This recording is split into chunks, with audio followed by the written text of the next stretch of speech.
تو میرے دل میں خیال آیا کہ عرب کا دستور ہے فال نکالتے، فال کے مختلف طریقے ہوتے تھے.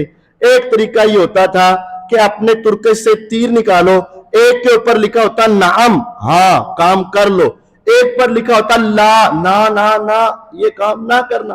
تو میں نے ترکے سے تیر نکالا، آنکھیں بند کر کے اوپر لکھا لا، نا اگے نہ جائیں. میں نے کہا نہیں 100 اونٹ ہے، میرا ہاتھ ویسے لگ گیا ہوگا. میں نے دوبارہ دوسرے ہاتھ سے نکالا تو پھر نکلا جس پر لکھا تھا لا نہ جائیں. تو میں اپنے گھوڑے کو پھر آگے دوڑایا، تھوڑا سا آگے گیا تو میرے گھوڑے کے دونوں پاؤں نیچے زمین پہ دھنسنے شروع ہو گئے. اب وہ دھنسے تو میں زمین پر گرا. میں اٹھا، اپنے گھوڑے کو نکالنے لگا، بڑی مشکل سے نکالا تو وہاں سے دھواں نکلا اور آسمان کی طرف اٹھ گیا. میں حیران ہوا کہ دھواں کہاں سے نکلا. پھر میں نے فال نکالی تو پھر نکلا لا. اب کی بار میں نے کہا اے محمد صلی اللہ علیہ وسلم آپ مجھے امان دے دے، اللہ کی پناہ دے دے، آئندہ میں برے ارادے سے آگے نہیں بڑھتا. آپ علیہ الصلوۃ والسلام نے مجھے لکھ دیا، امان دے دی. میں اس وقت مسلمان تو نہیں ہوا لیکن میں سمجھ گیا کہ اس پیغمبر کے اوپر کسی کا بس نہیں چل سکتا، کوئی ان کو برا غلط ارادے سے چھو نہیں سکتا. ان کی حفاظت کوئی آسمانی قوت کر. میں وہاں سے واپس آ گیا. رسول اکرم صلی اللہ علیہ وسلم آگے چلے گئے. وہاں حضور نے تھوڑا سا آرام کیا تو ایک بکریوں کا چرواہا تھا.